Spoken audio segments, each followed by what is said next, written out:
नमस्कार दोस्तों, एक बार फिर से स्वागत है आपका मेरे यूट्यूब चैनल पर। तो दोस्तों, आज की घटना शुरू होती है उत्तर प्रदेश से। उत्तर प्रदेश में जो है एक कौशाम्बी जो है नाम की जगह थी और वहीं पर एक गांव लगता है महुआ महुआ खारा। वहाँ की ये घटना है। वहाँ पर दोस्तों एक गायत्री देवी नाम की महिला थी जो कि मेहनत मजदूरी करके अपना घर चलाती थी। अपना घर चलाने से मतलब है अपनी दोनों बेटियों को भी पालती थी, साथ ही साथ उसके पति को भी पालती थी। अब दोस्तों, गायत्री देवी का जो पति होता है जिसका नाम होता है गुलजारी लाल। अब गुलजारी लाल जो होता है दोस्तों, उसको लकवा मार जाता है। अब जब लकवा मार जाता है तो वो पलंग पर जो है दोस्तों पलंग पकड़ लेता है। ना तो उड़ पाता है, ना ही बैठ पाता है, ना ही अच्छे से बोल पाता है, बस समझ लेता है। इस प्रकार से उसकी हालत थी। अब गायत्री देवी के पास इतने पैसे भी नहीं कि उसका शहर जाके इलाज करवा सके। हाँ, ये ज़रूर है, उसकी कुछ दवाइयाँ वगैरह है, दवाइयाँ करवाती है, ट्रीटमेंट करवाती है, इलाज वगैरह करवाती है। लेकिन उसके पास इतना पैसा नहीं है कि वो बड़े शहर में जाके अच्छा इलाज करवाए। अब मेहनत मजदूरी गायत्री देवी क्या करती थी, जो जमींदारों के वहाँ पर खेत होते हैं, जिनके बड़े बड़े ज़मीन जायदाद हैं, मतलब खेत हैं, उनके जाके मजदूरी करा करती थी। और गाँव में दोस्तों काम ही क्या मिलेगा, यही काम मिलेगा। और इसकी दोनों बेटियां भी घर में रहती थीं। दो बेटी होती हैं इसकी। सबसे बड़ी बेटी करीब 15-16 साल की होती है और छोटी बेटी करीब 12 साल के आसपास होती है। अब ये दोनों बेटियां जो हैं घर में अपने पिताजी को देखती थी, घर का काम संभालती थी, और ये गायत्री देवी जो है मेहनत मजदूरी करने जाया करती थी। अब लेकिन दोस्तों काफ़ी हालत इनकी ख़राब थी। इतनी मेहनत मजदूरी नहीं मिलती कि भाई घर का खर्च चल जाए, और इसकी दवाइयाँ महंगी आती थी। जो गुलजारी लाल इसका पति था, तो इसकी बड़ी बेटी जो होती है दोस्तों, बड़ी बेटी का नाम होता है रवीना। रवीना बोलती है कि मैं एक काम करती हूँ, मैं भी काम कर लेती हूँ, मैं भी बड़ी हो गई हूँ, मैं भी कुछ काम करूँगी तो घर का खर्च अच्छे से चल जाएगा। लेकिन गायत्री देवी बोलती नहीं बेटा, तुझे जो है काम करने की ज़रूरत नहीं है, क्योंकि घर का मतलब घर से बाहर निकलेगी तो इधर पर माहौल कुछ अच्छा नहीं है। बाहर का माहौल इतना ख़राब है कि तेरे साथ क्या हो जाए क्या नहीं हो जाए, तो इसलिए तुझे घर से बाहर निकलने की, काम करने की ज़रूरत नहीं है। इस प्रकार से गायत्री देवी अपनी बेटी को मना कर देती। बेटी काफ़ी बोलती है लेकिन ये मानती नहीं। बोलती है कि मुझे जो है तुम लोग की इज्जत प्यारी है, जैसे तैसे तुम लोग की शादी कर दूंगी, फिर मुझे कोई चिंता नहीं है। अब लेकिन दोस्तों, गायत्री देवी को कभी काम मिलता, कभी नहीं मिलता। मिलता तो ठीक, नहीं मिलता तो काफ़ी दिक्कत हो जाती, खाने की भी दिक्कत हो जाती। एक बार की बात है, काफ़ी इनको पैसे की परेशानी हो गई, यहाँ तक कि गुलजारी लाल जो उसका पति था, उसके दवाई के लिए भी पैसे नहीं। अभी सोचती क्या करूँ, कहाँ से मांगूँ। तो दोस्तों, उसी गांव में एक पुलिस वाला भी रहता था। पुलिस वाला रहता था या बोले तो दरोगा रहता था, जिसका नाम होता है लाल सिंह। अब लाल सिंह दोस्तों, लाल सिंह क्या था कि ये बहुत ही करप्ट टाइप का ऑफिसर था। मतलब भ्रष्ट, मतलब पैसे लेना, रिश्वत लेना, और थोड़ा नाले का ढीला आदमी भी था।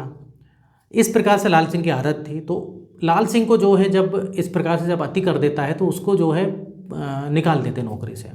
उसके जो है एक टीम बनाई जाती है, इंक्वायरी जो है इस लाल सिंह की होती है, और जब तक उसकी इंक्वायरी पूरी नहीं हो जाती उसको जो है डिपार्टमेंट से निकाल दिया था। लेकिन इधर दोस्तों लाल सिंह के पास पैसा बहुत था। उसने बहुत रिश्वत ले लेके पैसा कमा लिया था, और बहुत उसकी खेती किसानी भी थी वहाँ पर। खेती किसानी के अलावा वो ब्याज पे लोग को पैसा भी देता था, तो उसको इतनी ज़्यादा चिंता नहीं थी। अब जो लाल सिंह की बीवी दोस्तों उसको तलाक दे के चली गई थी, क्योंकि लाल सिंह की आदत ख़राब थी। शराब पीना, शराब पी के गाली गलौज करना, मारना, रिश्वत लेना, अलग अलग महिलाओं से संबंध बनाना। तो लाल सिंह की पत्नी इधर पर उसको छोड़कर जा चुकी होती है इस दरोगा की। अब लेकिन दोस्तों, इधर गायत्री देवी को जैसे कि बताया कि पैसे की ज़रूरत होती है, तो वो उसको पता था कि गांव में जो लाल सिंह है दरोगा, ये ब्याज में पैसे देता है। अब दोस्तों, ये गायत्री देवी जाती है लाल सिंह के पास, दरोगा के पास, और बोलती है कि साहब ऐसी ऐसी बात है, मुझको पैसा चाहिए। दरोगा बोलता है कितना पैसा चाहिए। ये बोलती है मुझको साहब 5,000 रुपये चाहिए। तो ये बोलता है लाल सिंह, देखो मैं ऐसे पैसे तो नहीं देता, कुछ गिरवी रखने के लिए चाहिए। अब गायत्री देवी बोलती दरोगा से, दरोगा साहब मेरे पास गिरवी रखने के लिए होता तो फिर तो क्या बात है, मेरा घर टूटा फूटा है, पति मेरे पलंग पर पड़े हुए हैं, मैं कहाँ से आपको पैसा दे सकती हूँ, मेरे पास कुछ भी गिरवी रखने के लिए नहीं है। तो लाल सिंह बोलता है चलो कोई बात नहीं, गिरवी रखने के लिए नहीं है तो मेरे घर जो है एक काम करो, कल से काम पे आ जाना। मेरे इधर की जो एक काम करने वाली नौकरानी थी, वो मेरा मतलब इधर नौकरानी काम छोड़कर चली गई है, और मेरे घर पर साफ़ सफाई का काम है, और तुमको खाना बनाना है, सुबह से लेकर शाम तक रहना है, खाना नाश्ता सब कुछ बनाना है, पूरे घर की सफाई करनी है, पूरा घर का काम करना है। तो गायत्री देवी को तो मतलब गायत्री देवी मान जाती है। वो तो बोलती है तो अच्छी बात है कि मुझको एक परमानेंट काम मिल रहा है। तो इस प्रकार से ये जो दरोगा होता है उसको काम पे रख लेता है, और उसको 5,000 रुपये भी दे देता है। अगले दिन से जो है ये गायत्री देवी उसके पास जाने लगती है, उसके घर पर मतलब जाने लगती है। अब धीरे धीरे कुछ दिन बीतते हैं, तो ये लाल सिंह जो दरोगा होता है वो गायत्री देवी से बोलता है, देखो ऐसा है, मुझे पता है तुमको पैसे की बहुत ज़रूरत है, तुम्हारी बेटियाँ भी हैं, तुम्हारा जो पति है उसको लगवा मार गया है, तो मैं तुम्हारी थोड़ी सी गरीबी दूर कर सकता हूँ। कल के दिन तुम्हें अपनी बेटी की शादी भी करनी है, तो थोड़ा बहुत पैसा तो होना चाहिए ना तुम्हारे पास, कुछ ना कुछ तो होना चाहिए कि तुम्हारी मदद मिले। तो गायत्री देवी बोलती है हाँ दरोगा साहब, लेकिन मैं क्या कर सकती हूँ। तो लाल सिंह बोलता है कि देखो ऐसा है, मेरी पत्नी जो है काफ़ी पहले मुझको छोड़कर चली गई है और मैं अकेला रहता हूँ, तुम भी अभी खूबसूरत हो और अच्छी दिखने में हो, तो अगर तुम मेरे साथ समय बिताती हो तो मैं तुम्हारी मदद हमेशा करूँगा, और जो मैंने तुम्हें उधार भी अभी 5,000 रुपये दिए हैं वो भी तुम रख लो। बस ये है कि जो मैं बोलूँ वो कि तुम्हें काम करना पड़ेगा। अब दोस्तों इधर गायत्री देवी इस टाइप की महिला तो थी नहीं, क्योंकि इस टाइप से जो है कई उसको और भी लोग मिले थे, लेकिन उसने सबको मना कर दिया था कि मैं ऐसी औरत नहीं हूँ। और भी कई लोग दोस्तों गायत्री देवी जैसी बात करते हैं कि वो गायत्री देवी दिखने में काफ़ी खूबसूरत थी, लेकिन इधर गायत्री देवी सोचती है कि अगर मैं ऐसा करती हूँ तो कम से कम मेरी दोनों बेटियों की तो ज़िंदगी बन जाएगी, और मेरा जो पति है कम से कम मेरे पति का थोड़ा बहुत इलाज भी अच्छा हो सकेगा, थोड़ा सा और कम से कम जी सके, नहीं तो कभी भी उसका पति मर सकता है। तो गायत्री देवी ना जाने सोचती है कि मतलब ठीक है, उसकी बात मान लेती दरोगा की, और अपनी मर्जी से जो उसके साथ संबंध बनाती है। अब दोस्तों दरोगा के घर में तो काम करने जाया करती थी, डेली जो है इस प्रकार से काम चलता था। और इधर गायत्री देवी के थोड़े से दिन भी अच्छे हो गए, ये दरोगा मदद भी किया करता था उसको, जो भी पैसा वगैरह मांगती थी जब भी दे दिया करता था उसको। तो इधर काफ़ी अच्छा खासा सब कुछ चलने लगता है, बढ़िया ज़िंदगी चलने लगती है। गायत्री देवी बोलती ठीक है, अगर इसके साथ संबंध बनाना है और उससे मेरा घर परिवार चल रहा है तो कोई दिक्कत नहीं है। वो जो भी कर रही है गायत्री देवी सोचती है कि मैं अपने बच्चों के लिए और अपने पति के लिए कर रही हूँ। अब लेकिन दोस्तों होता क्या है कि एक बार जब इसकी तबीयत खराब हो जाती है, इसको जो है डेंगू हो जाता है, मच्छर वगैरह जो काट लेते हैं ना दोस्तों, तो गायत्री देवी को डेंगू हो जाता है। डॉक्टर बोलते हैं कि देखो तुमको भाई आराम करना है, काम नहीं करना है, आराम करना है, और ये दवाई जो है समय पे लेते रहना है। अब गायत्री देवी सोचती है कि वो दरोगा का काम तो रुक जाएगा, अब क्या करें, वो दरोगा जो है कल के दिन नौकरी से निकाल दिया, तो अब दरोगा से ये बात भी करती है, लेकिन दरोगा बोलता है कि मैं 1-2 दिन तो ठीक है, लेकिन अब तुम कब ठीक होगी, कैसे काम चलेगा, मुझे खाना खुद बनाना पड़ रहा है। तो इधर गायत्री देवी बोलती है कि दरोगा जी तुम चिंता मत करो, मैं अपनी बड़ी बेटी को भिजा दूंगी, बड़ी बेटी जब तक मैं नहीं आती बड़ी बेटी काम करेगी, जिसका नाम रवीना होता है। अब गायत्री देवी रवीना को सारी बातें बताती, कैसी बात है, तू दरोगा के घर जा, उनका नाश्ता खाना ये काम है, तू कर जब तक मैं ठीक नहीं हो जाती। तो रवीना भी बोलती कि ठीक है माँ, आप चिंता मत करो, मैं दरोगा का घर पर जाके बढ़िया से काम करूँगी, कोई शिकायत का मौका नहीं मिलेगा। बड़ी बेटी रवीना जो है दरोगा के घर जाने लगी। अब जैसे दरोगा के घर गई तो दरोगा की जब नज़र रवीना पे जाती तो रवीना मतलब दिखने में काफ़ी खूबसूरत थी वो। दरोगा ने तो कभी मतलब उसको देखा भी नहीं था, बस सुना था कि 2 बेटियां हैं उसकी। अब दरोगा दोस्तों 1-2 दिन तो इसको काम करते हुए जाते हुए हो गए थे। अब दरोगा एक दिन क्या करता है, जब ये खाना देने जाती है तो ये काफ़ी शराब पी लेता है, क्योंकि दरोगा शाम को जो शराब पीता था, कई बार तो दिन में भी शराब पी लेता था। अब खाना जब ये देती है तो हाथ पकड़ लेता है, ये जब हाथ पकड़ लेता है तो इधर जो ये रवीना होती है, रवीना दरोगा को बोल देती है, देखो साहब मैं ऐसी वैसी लड़की नहीं हूँ, ये सब हरकत करने की जरूरत नहीं तो मैं सबको बता दूंगी, गाँव में बता दूंगी, अपनी माँ को भी बता दूंगी। तो दरोगा उस समय उसका हाथ छोड़ देता है। दरोगा समझ जाता है कि रवीना इतनी जल्दी उसके काबू में नहीं आने वाली। अब दरोगा ये जो पुलिस वाला होता है लाल सिंह, ये भी कम नहीं होता है। अगले दिन दोस्तों इसने पूरे इंतजाम करके रखा था, इसको पता है कि रवीना फिर से आएगी। तो दोस्तों क्या करता है कि उसको कोल्ड ड्रिंक वगैरह लाता है, उसको कोल्ड ड्रिंक देता है, कोल्ड ड्रिंक देता है और बोलता है कि अरे रवीना लो कोल्ड ड्रिंक पियो, तुम काफ़ी थक जाती हो काम कर कर के, थोड़ा सा कोल्ड ड्रिंक पियो। तो इस प्रकार से किसी भी तरीके से रवीना को कोल्ड ड्रिंक देता है। जब कोल्ड ड्रिंक देता है तो कुछ देर के बाद, आधे घंटे बाद रवीना को काफ़ी नींद आती, बेहोशी टाइप हो जाती है और वहीं पर वो लेट जाती है सोफे पर। उसके बाद दरोगा लाल सिंह इसके साथ करता है वो सारे काम जो कि इसको नहीं करना चाहिए। जब इसको होश आता है तो रवीना काफ़ी रोती है और बोलती है कि दरोगा मैं तुझको नहीं छोड़ूंगी, तूने मेरे साथ ज़बरदस्ती करी, तूने मुझको जो है कोल्ड ड्रिंक में नशीला जो भी पदार्थ गोली मिला के इस प्रकार से दिया और मेरे साथ ज़बरदस्ती करा। अब दरोगा लाल सिंह बोलता है कि देखो तू मेरा क्या कर लेगी, मैं तेरा घर चलाता हूँ, और अगर मैं ही तेरा घर नहीं चलाऊँगा तो तुम लोग सब भूखे मर जाओगे, और मेरा तुम क्या कर लोगे, मेरी पहचान बहुत है, अगर मैं अभी सस्पेंड भी हूँ तो लेकिन मेरी बहुत पहचान है। और इसके अलावा दरोगा दोस्तों अगली चीज़ जो बताता है वो चौंकाने वाली होती है। दरोगा ने मोबाइल से इसका वीडियो बना लिया था। वो बोलता है कि ये देख वीडियो, ये मैं सबके ही पहुँचाऊँगा, तेरी इज्जत पूरे गाँव में खराब हो जाएगी, पूरे गाँव वालों को ये तेरी इज्जत बताऊँगा अगर तूने किसी को बताया तो। अब दोस्तों रवीना बेचारी बड़ी इधर पर मतलब और परेशान हो जाती है कि ये तो मतलब क्या हो गया, और रोती है वहाँ पर। अब जैसे तैसे दोस्तों ये घर जाती है, अपने आप को संभालती है। तो दोस्तों तारीख आ जाती है 6 जून 2026 की, ये शाम थी। शाम को जब ये घर में जाती है, अब इसकी माँ पूछती कि बेटा तू कुछ परेशान दिख रही है, तो ये बोलती कि नहीं माँ कोई परेशान नहीं, थोड़ी सी मेरी तबीयत सही नहीं है। अब जब ये सोने जाती तो अपनी छोटी बहन के साथ सोया करती थी, जिसका छोटी बहन का नाम होता है दोस्तों पूजा। पूजा उससे पूछती भी है, बहन तू आज परेशान दिख रही, दीदी आज तू परेशान दिख रही, क्या बात है। तो वो समझ जाती भाई, अब जो पूजा है उसी के साथ दिन भर रहती थी, उसी के साथ सोती थी। तो ये रवीना उसको बोलती कि अरे नहीं कोई बात नहीं, आज थोड़ा सा काम जा रहा था, मेरा सर दुख रहा है, बहुत ज़्यादा सर दुख रहा है, थोड़ी सी मेरी तबीयत सही नहीं है, मैं सो जाऊँगी तो सही हो जाऊँगी। अब पूजा भी ज़्यादा सोचती नहीं है, उसको लगता है कि हो सकता है कि सही में तबीयत खराब हो, बड़ी बहन उसकी रवीना की। अब दोस्तों ये सिलसिला चलते रहता है, लेकिन कुछ दिन के बाद ही फिर से ठीक हो जाती है इसकी माँ। अब जब माँ ठीक हो जाती है तो माँ जो गायत्री देवी फिर से दरोगा के घर जाने लगती है। लेकिन दोस्तों दरोगा को अब मज़ा आता था उसकी लड़की के साथ, उसको काफ़ी मज़ा आता था। अब दरोगा भी सोचता है कि इसकी लड़की को कैसे बुलाया जाए, क्योंकि अब तो इसकी माँ ठीक हो गई है, माँ आने लगी है। तो दोस्तों इधर दरोगा कम नहीं होता है, दरोगा लाल सिंह इधर एक और प्लान बनाता है। ये बोलता है कि गायत्री से बोलता है, अरे गायत्री ऐसा है कि मेरे एक फार्म हाउस भी है इधर ही पर, तो उस फार्म हाउस में भी कुछ काम वगैरह रहता है, तो मैं सोच रहा हूँ कि तुम उस फार्म हाउस में थोड़ा सा काम देख लिया करो जाके। तो गायत्री देवी बोलती कि साहब बिल्कुल मैं देख लूँगी, लेकिन फिर इधर आपका काम कौन करेगा, आपके घर की सफाई है, आपको खाना देना है। तो इधर दरोगा बोलता है कि अरे तुम जो अपनी बड़ी बेटी जो तुम्हारी रवीना उसको भिजा दी करो, मैं उसको अलग से पैसे दूंगा, तुमको अलग से पैसे दूंगा।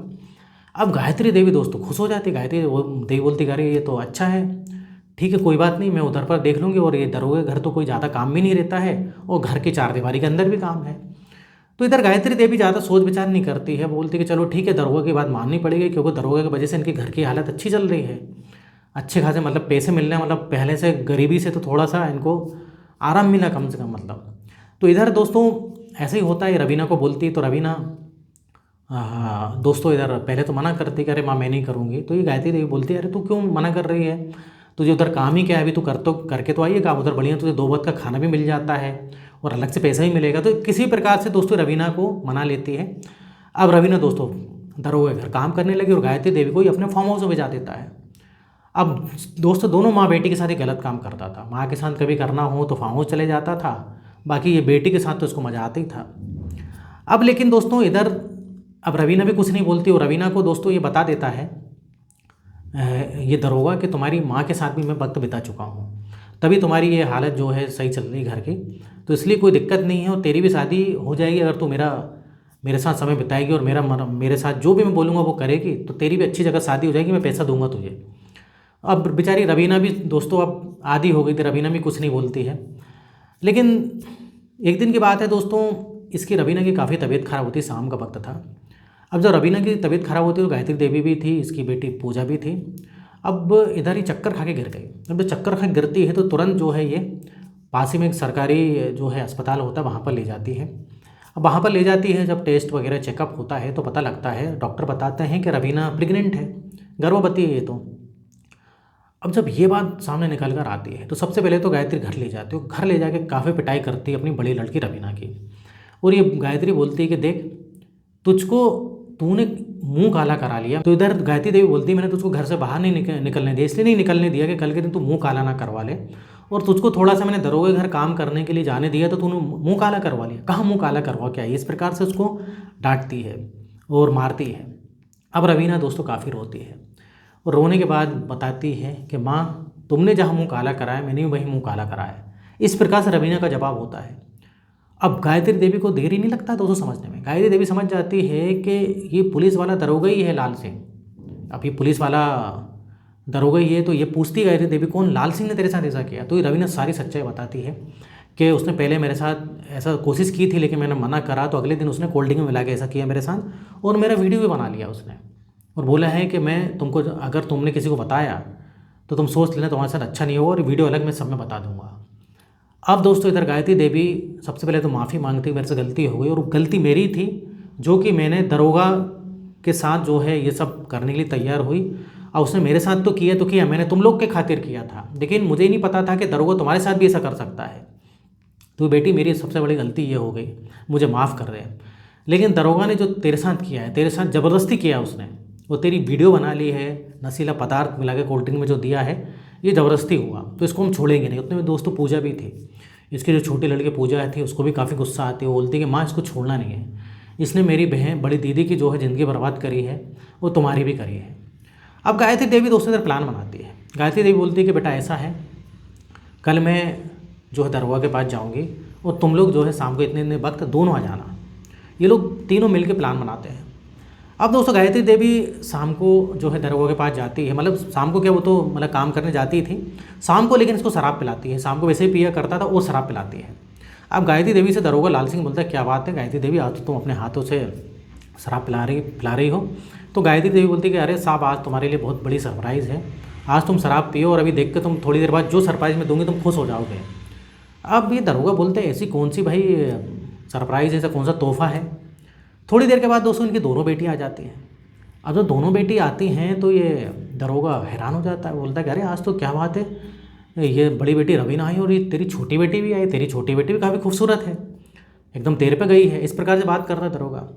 तो आज गायत्री देवी बोलती है देखो दरोगा साहब, मुझको पता है कि तुमने रवीना के साथ भी ये सब किया है, मुझे उसमें कोई दिक्कत नहीं है, मुझको तो बस पैसा मिलता रहे तो कोई दिक्कत वाली बात नहीं। तुम चाहो तो मेरी छोटी बेटी के साथ भी कर सकते हो, लेकिन मुझको पैसा बस मुझको पैसा चाहिए। तो इधर लाल सिंह जो है दरोगा हैरान हो जाता है, बोलते ये कैसी बातें कर रही है, आज तो गायत्री देवी खुद ही बोल रही है। तो गायत्री देवी बोलती है कि दरोगा आज जो है हम तीनों तुम्हारे साथ समय बिताएंगे, आज तुमको खुश कर देंगे, बस उसके बदले तुम हमको अच्छे खासे पैसे दे देना। अब दरोगा क्या था दोस्तों, दरोगा काफ़ी खुश हो जाता है। दरोगा को ये दोस्तों गायत्री देवी बोलती है कि दरोगा साहब आप ये लो और शराब पियो और कमरे में चलो जब तक मेरी बेटियां भी आती हैं। तो दोस्तों इस प्रकार से किसी बहाने से वो कमरे में ले जाते हैं। कमरे में ले जाने के बाद ये दोनों बेटियों के हाथों में छुरी होती है और ये जैसे ही कपड़े वगैरह उतारता है दरोगा, उतने में दोस्तों ये तीनों लोग जो हैं उस पर इकट्ठे टूट पड़ते हैं, छुरी से डायरेक्ट वार करते हैं। जब तीनों लोग जो इकट्ठे करते हैं तो दरोगा को इधर लाल सिंह को समझने का मौका नहीं मिलता है, वो वहीं ढेर हो जाता है। और उल्टा उसने शराब भी काफ़ी पी के रखी थी, गायत्री देवी ने पहले उसको काफ़ी शराब पिला दी थी, जिससे कि वो मतलब खड़े तक ना हो पाए, इतनी शराब पिला दी थी उसको। उसके बाद क्या है दोस्तों, इन तीनों ने मिलकर उस दरोगा को जो है सज़ा दी। यहाँ तक कि बड़ी बेटी रवीना को तो काफ़ी गुस्सा आता है, उसके नीचे के प्राइवेट पार्ट में भी जो है भाई चाकू से हमला कर देती है। अब हमला करने के बाद दोस्तों ये पुलिस को खुद ही फ़ोन करते हैं। पुलिस वहीं पर आती है, दरोगा की जो बॉडी है उसको पोस्टमार्टम के लिए भेज देते हैं, और क्योंकि उस समय वो मर चुका था। और पुलिस तीनों को ले जाती है, तीनों को ले जाने के बाद जब इनसे पूछताछ करती है तो ये बताते हैं कि ऐसा ऐसा दरोगा ने किया। तो पुलिस वाले तो बोलते हैं कि हमारे पास आना था, अगर ऐसी बात थी, वैसे ही लाल सिंह का रिकॉर्ड सही नहीं था, हम कंप्लेन लिखते हैं आपकी। लेकिन इधर गायत्री ये बोलती है कि नहीं, कंप्लेन नहीं, इसकी सज़ा यही थी, इसने ऐसे कई औरतों के साथ किया है, मेरे साथ भी किया है, लेकिन जो मेरी बेटी के साथ ज़बरदस्ती जो की ना, वो मुझको अच्छा नहीं लगा, इसलिए इसकी सज़ा यही थी और हमें कोई गम नहीं है, हमने इसे मार दिया, हमें कोई इधर चिंता वाली बात नहीं है। इस प्रकार से दोस्तों इन तीनों जो लेडीज़ों ने उस दरोगा को सजा दी। इधर फिर जो गायत्री देवी का जो पति होता है, जो गुलजारी लाल होता है, वो तो दोस्तों जैसे कि बताया कि पलंग पर था। तो अभी गुलजारी लाल का छोटा भाई जो है, जो उधर ही मतलब थोड़ी सी पास में उसी गांव में रहा करता था, वो अभी गुलजारी की जो है सेवा कर रहा है, और छोटे भाई की उसकी वाइफ भी है। तो इस प्रकार से वो सेवा कर रहा है। बाकी ये तीनों के खिलाफ दोस्तों कार्रवाई चल रही है। हालांकि जो है ये दोनों तो बालिग नहीं है, इसकी दोनों बेटियां, तो उनको जो है बाल सुधार जो गृह होता है वहाँ डाल दिया है, लेकिन गायत्री को जेल में डाल दिया है।